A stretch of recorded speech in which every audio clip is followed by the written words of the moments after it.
নমস্কার বন্ধুরা, আজকে আবার নতুন ব্লগে স্বাগত।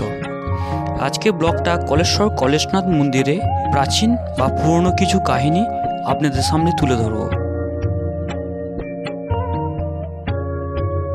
সামনে যেটা দেখছেন এটা মূল মন্দিরে প্রধান প্রবেশদ্বার। আর কলেশ্বর মন্দির ভিতরে প্রবেশ করলে আপনাদের চোখে পড়বে বাঁদিকে হনুমান মন্দির এবং তার পাশে রয়েছে মা কালীর মন্দির।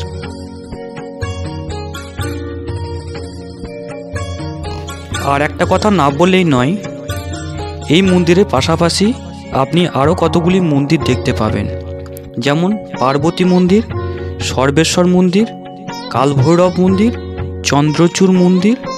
এছাড়াও রাজা রামজীবন প্রতিষ্ঠিত মা কালী ও ষষ্ঠী মাতার মন্দির, সাধক দ্বারিকানাথের মন্দির ও সাধু বাবার মূর্তি প্রতিষ্ঠিত আছে এই মন্দির চত্বরে।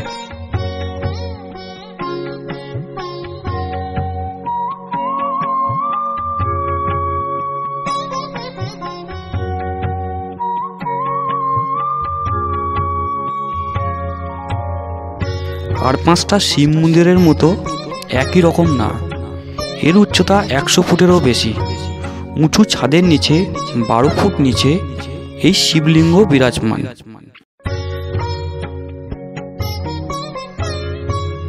মন্দিরের ভিতরে দেওয়ালে নানা রকম নকশা আঁকা রয়েছে। দেওয়ালে বর্ণিত রয়েছে পুরাতনে ঘটে যাওয়া যাবতীয় দেবদেবীর নানান কাহিনী।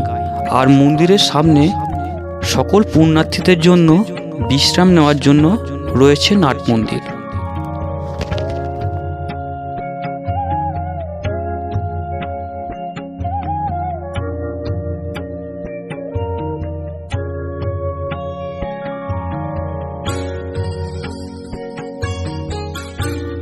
আমি এখন মূল মন্দিরে প্রবেশ করছি আর কিছুটা অংশ আপনাদের দেখানোর চেষ্টা করছি।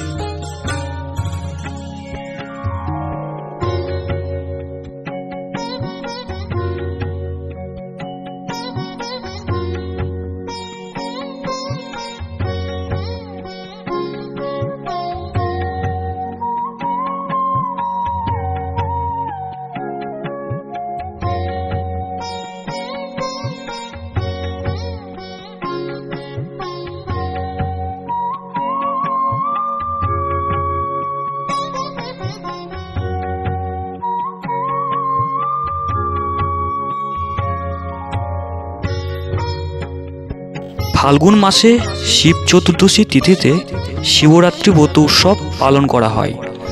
একই সঙ্গে 7 দিনব্যাপী মেলা ও সাংস্কৃতিক অনুষ্ঠান হয়ে থাকে। সেই দিন দর্শনার্থীদের জন্য ভোগ প্রসাদের আয়োজন করে থাকেন।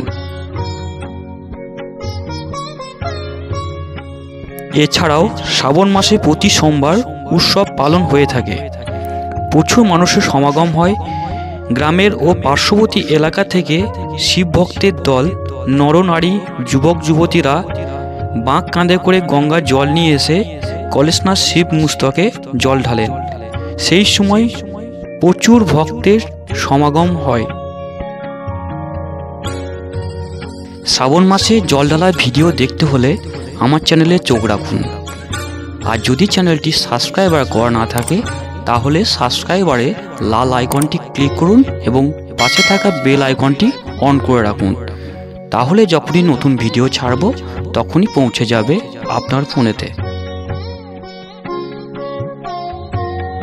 মন্দিরটি নির্মাণ পিছনে নানান মতবিরোধ রয়েছে। অনেকের কাছে নিছক গালগল্পের মতো শোনালেও ভক্তদের কাছে এটি একটি পবিত্র স্থান। বহু মুনি ও ঋষিদের সাধনা ক্ষেত্র ছিল ওই কলেশ্বর ধাম। শোনা যায় পর্বত নামে এক ঋষি এখানে দেবী পার্বতী তপস্যায় রত ছিলেন। অনেকে মনে করেন তারই নাম অনুসারে এই গ্রামের নাম ছিল পার্বতীপুর। মতান্তরে আছে ধানগড়া গ্রামে কলেশ ঘোষ নামে একজন ব্যক্তি পুজোর মাধ্যমে ভগবান শিবকে সন্তুষ্ট করার চেষ্টা করেছিলেন।